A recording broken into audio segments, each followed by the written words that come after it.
नमस्कार सर्वांचं या यूट्यूब चॅनलवर स्वागत। आजच्या या व्हिडिओमध्ये आपण इयत्ता 8वी गणित मधील त्रिकोणांची एकरूपता हा घटक अभ्यासणार आहोत। या व्हिडिओच्या डिस्क्रिप्शन बॉक्समध्ये तुम्हाला एका व्हिडिओची लिंक दिलेली आहे। ती आहे दोन त्रिकोणांच्या शिरोबिंदूंमधील एकास एक संगती याबद्दलची माहिती आणि कृती सांगणारी ती लिंक आहे। ती लिंक आधी पाहून मग हा घटक आपल्याला अभ्यासायचा आहे।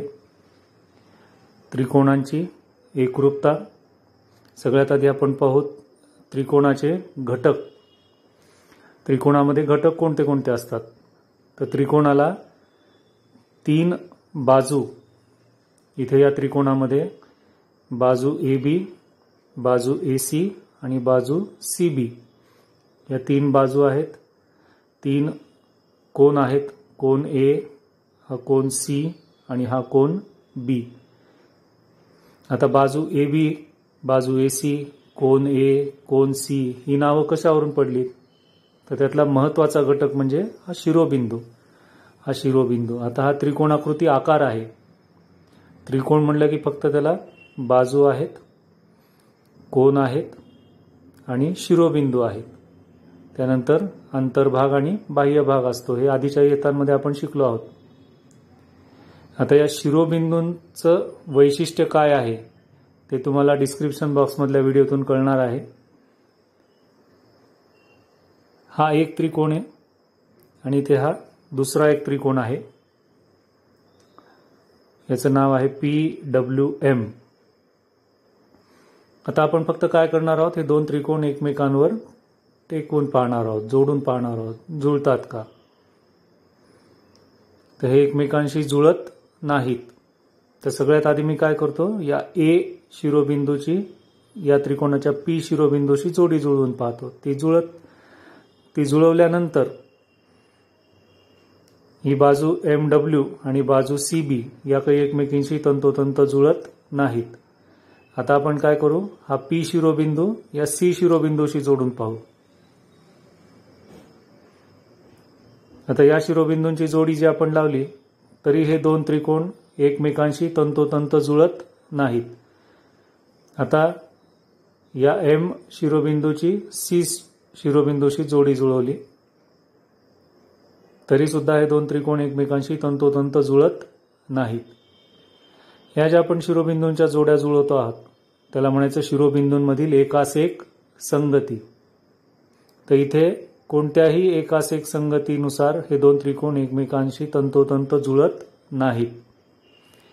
आता आपण हा दुसरा त्रिकोण घेऊन पाहू। हा त्रिकोण आहे RST किंवा SRT। आता इथे आपण या त्रिकोणाचा S शिरोबिंदू या पांढऱ्या त्रिकोणाच्या A शिरोबिंदूशी जुळवून पाहू। T शिरोबिंदूची जोडी आपण B शी जुळवली आहे आणि R शिरोबिंदूची जोडी C शी जुळवली आहे। हे असं केल्यावर एकमेकांशी तंतोतंत जुळतात। नीट लक्षात घ्या, A बिंदूची S बिंदूशी जोडी जुळवली, C बिंदूची R बिंदूशी आणि B बिंदूची T बिंदूशी। या त्या जोड्या जुळवल्या आहेत, या जोड्या जुळवण्यालाच आपण म्हणतो एकास एक संगती। आता हे दोन त्रिकोण आहेत, त्यांचे हे शिरोबिंदू आहेत। मग दोन त्रिकोणांच्या शिरोबिंदूंमधील कुठल्या तरी एका विशिष्ट एकास एक संगतीनुसार हे दोन त्रिकोण एकमेकांशी तंतोतंत जुळतात। बरोबर, जुळले इथे A ची S शी, C ची R शी, B ची T शी ही एकत्रितपणे आपण ACB या चिन्हाला वाचायचं एकास एक संगत SRT किंवा ABC। आता इथे B आधी लिहिला तर लगेच इकडचा T शिरोबिंदू आधी घ्यायचा, कारण B ची जोडी आपण T शी जोडलेली। मग B जर दुसऱ्या क्रमांकाला घेतला तर T सुद्धा दुसऱ्या क्रमांकाला, मग ABC एकास एक संगत STR हे असं वाचायचं। या चिन्हाला एकास एक संगत वाचायचं। तर या संगतीनुसार हे दोन त्रिकोण एकमेकांशी तंतोतंत जुळतात। याला म्हणायचं एकरूप त्रिकोण। जेव्हा दोन भौमितिक आकृत्या एकमेकींवर ठेवल्या असत्या एकमेकींशी तंतोतंत जुळतात तेव्हा त्यांना म्हणायचं एकरूप आकृत्या. मग ते रेषाखंड असतील, मग एकरूप रेषाखंड म्हणजे समान लांबीचे रेषाखंड.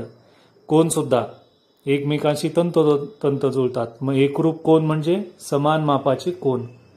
मग आता हे त्रिकोण एकरूप आहेत याचा अर्थ काय होतो तो आपल्याला पाहायचा आहे. त्याआधी आपण काय करू, ही संगती बदलून पाहू. ए ची एस शी आहे ना, तर आपण ए ची आर शी संगती जुळवून पाहू. हा आर आहे, ए ची आर शी संगती जुळवली, सी ची एस शी संगती जुळवली, तर हे दोन त्रिकोण एकमेकांशी तंतोतंत जुळत नाहीत, कारण बी आणि टी बिंदू शिरोबिंदू एकमेकांवर येत नाहीत. आता या टी बिंदूची आपण ए शी एकास-एक संगती जुळवून पाहू. पहा, टी बिंदू आणि ए, एस आणि बी या संगतीला हे दोन त्रिकोण एकमेकांशी तंतोतंत जुळत नाहीत. याचाच अर्थ की कुठल्या तरी एका विशिष्ट एकास-एक संगतीला ते एकमेकांशी तंतोतंत जुळतात. संगती बदलली की ती एकमेकांशी तंतोतंत जुळत नाहीत. याचा अर्थ ते एकरूप नाहीत असा होत नाही.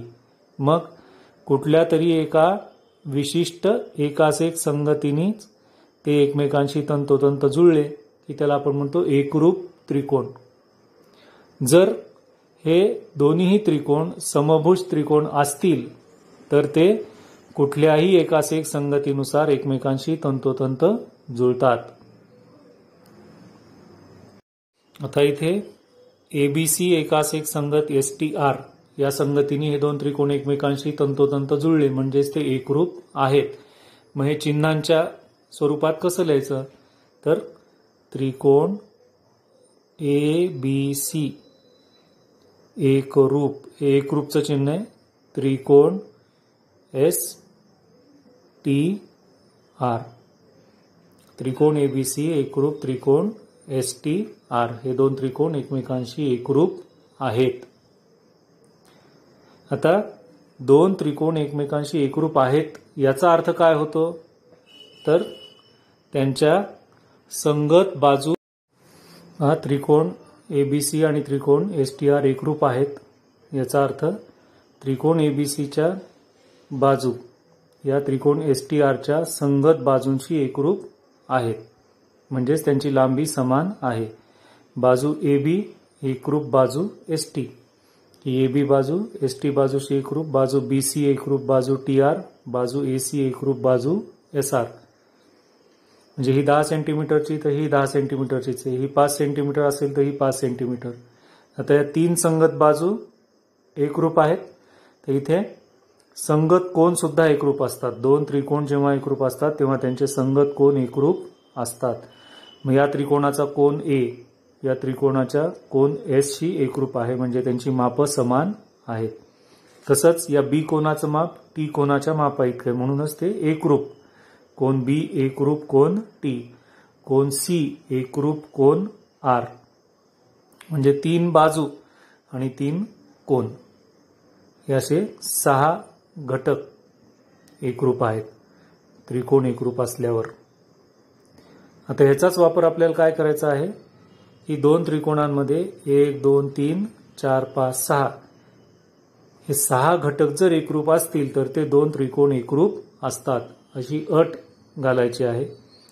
पण एक वैशिष्ट्य असतं की ह्या कुठल्याही 6 घटकांपैकी कोणतेही 3 विशिष्ट घटक जर एकरूप असतील तर ते दोन त्रिकोण एकरूप असतात, ही अट आहे.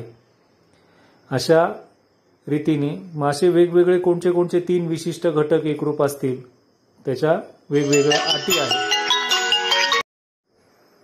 या विशिष्ट अटींना कसोटी म्हणतात.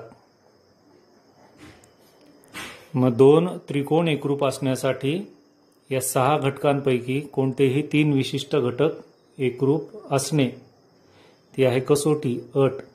मग अशा वेगवेगळ्या कसोट्या आहेत. वेगवेगळे 3 विशिष्ट घटक एकरूप झाले की ते दोन त्रिकोण एकरूप असतात.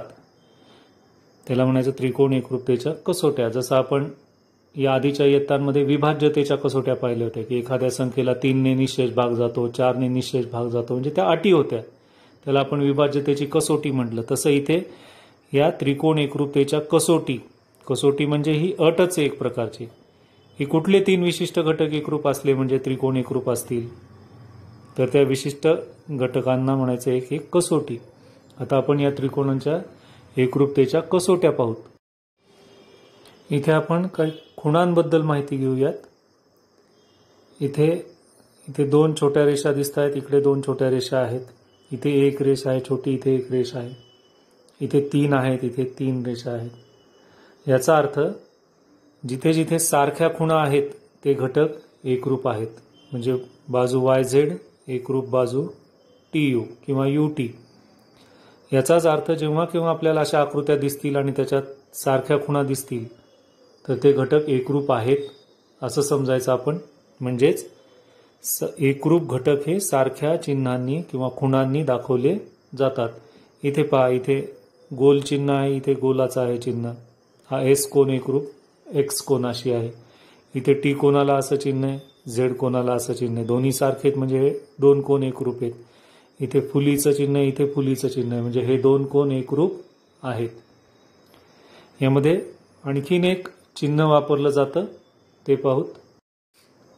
इथे S चिन्हासारखं दिसतं पहा छोट्याशा.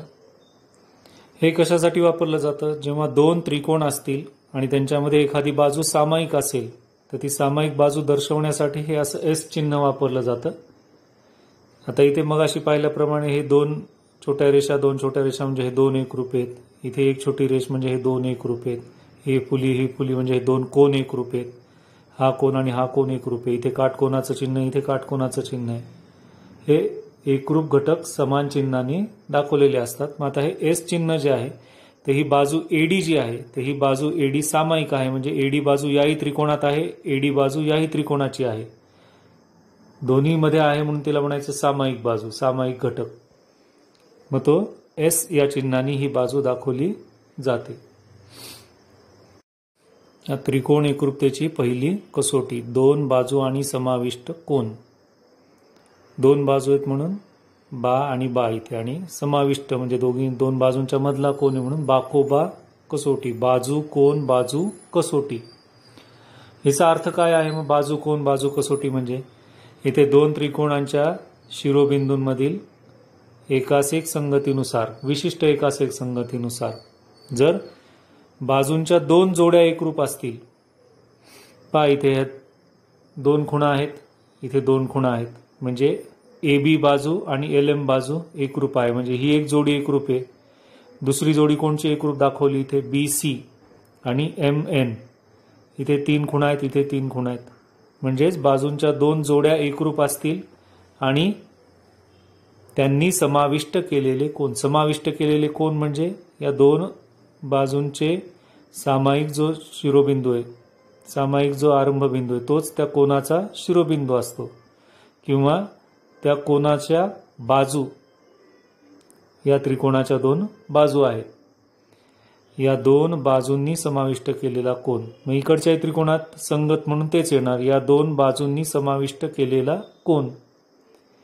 जर असे घटक एकरूप असतील, बाजूंच्या 2 जोड्या आणि त्यांनी समाविष्ट केलेले कोनही एकरूप असतील तर त्रिकोण ABC आणि त्रिकोण LMN हे बाकोबा कसोटीनुसार एकरूप असतात. बाकोबा कसोटी म्हणजे बाजू कोन बाजू कसोटी. 2 बाजू आणि त्यांनी समाविष्ट केलेला कोन हे एका त्रिकोणाच्या आणि दुसऱ्या त्रिकोणाचे संगत घटक.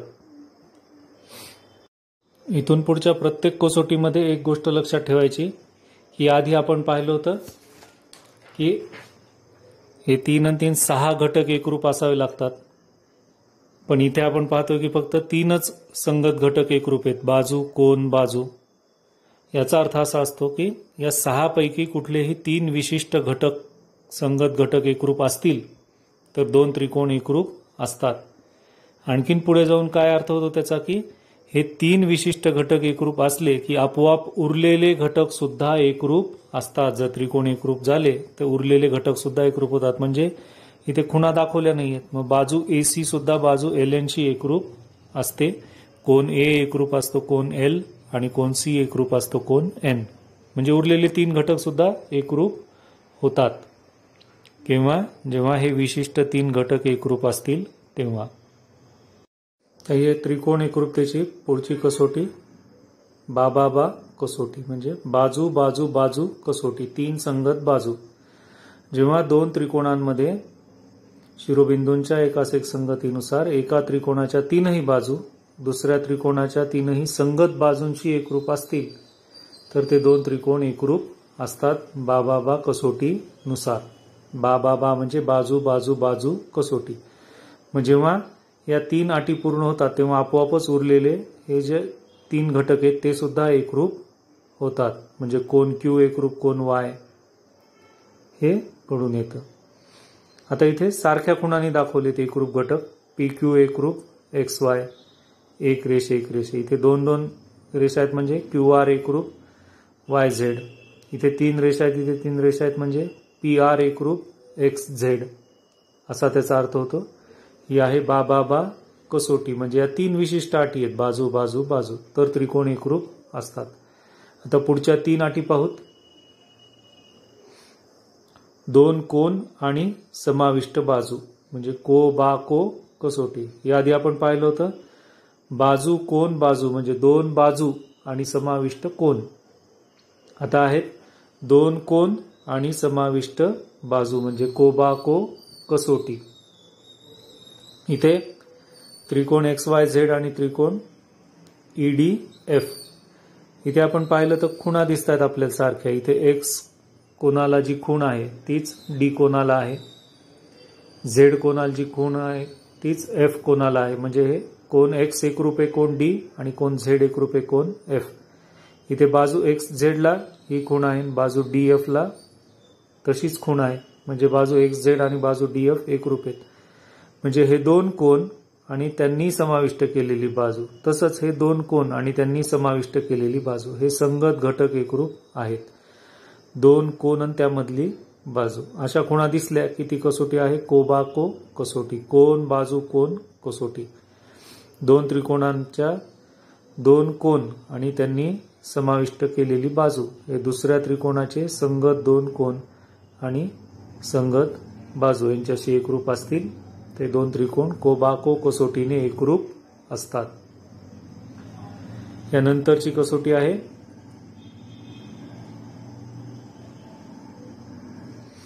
को किंवा बा कसोटी. त्याच्यामध्ये 2 त्रिकोणातील संगत कोनांच्या 2 जोड्या एकरूप असतील. 2 जोड्या एकरूप झाल्या की उरलेले कोन एकरूप असतात, कारण त्रिकोणाच्या 3 कोनांच्या मापांची बेरीज 180 अंश असते. म्हणून आपोआपच 2 कोन एकरूप झाले की आपोआप उरलेले तिसऱ्या कोनांची जोडी सुद्धा एकरूप असणार. म्हणून कोणतेही 2 कोन एका कोनाची लगतची बाजू. आता लगतची बाजू म्हणजे समजा हा कोन असेल वाय कोन, तर त्याची लगतची बाजू झाली YX किंवा YZ, कोना लगतची बाजू. मग 2 कोन आणि कोना लगतची संगत बाजू जर एकरूप असतील तर ते 2 त्रिकोण कोबा किंवा बा कसोटीनुसार एकरूप असतात. यानंतरची कसोटी ही काटकोन त्रिकोणाशी संबंधित आहे. ती आहे काटकोन त्रिकोणांची कर्णभुजा कसोटी. आत्तापर्यंत आपण कसोट्यांमध्ये पाहिलं तर 3 अक्षरं येत होती. बा म्हणजे बाजू बाजू बाजू. को कोन बाजू कोन. इथे आहे बा को म्हणजे बाजू कोन कोन, पण इथे 2च आले आहेत. कर्ण भुजा. काटकोन त्रिकोणाला कर्ण असतो, भुजा म्हणजे इथे एक कर्ण आणि एक बाजू, मग 2च अटी आल्या आहेत. पण काटकोनातच तिसरी अट आहे, काटकोन नावातच, ती म्हणजे 90 अंशाचा कोन. म्हणजे हा एक घटक, हा दुसरा घटक आणि हा तिसरा घटक. कर्ण. काटकोन त्रिकोणात कर्ण म्हणजे काटकोना समोरची बाजू. इथे काटकोनाच्या समोरची बाजू LN, मग त्याला म्हणायचं कर्ण. मग 2 काटकोन त्रिकोणांमध्ये जर त्यांचे कर्ण आणि एक बाजू भुजा म्हणजे बाजू जर एकरूप असतील तर ते 2 काटकोन त्रिकोण कर्णभुजा कसोटीनुसार एकरूप असतात. आता कर्ण त्रिकोणामध्ये फक्त काटकोन त्रिकोणातच असतो. काटकोन त्रिकोण म्हणजे असा त्रिकोण ज्याच्यात एक कोन 90 अंशाचा किंवा काटकोन आहे. काटकोनाच्या समोरची बाजू कर्ण. दोन त्रिकोणांमध्ये जर कर्ण एकरूप असतील, काटकोन त्रिकोणात कर्ण एकरूप असतील आणि संगत एक बाजू एकरूप असेल तर ते दोन त्रिकोण कर्णभुजा कसोटीनुसार एकरूप असतात. तर अशा रीतीने आपण या 4 कसोट्यांबद्दल माहिती घेतली. यानंतरच्या व्हिडिओमध्ये आपण याच प्रकरणातील सराव संच 13.1 आणि 13.2 कसे सोडवायचे याबद्दल माहिती घेऊ. हा व्हिडिओ पाहिल्याबद्दल धन्यवाद.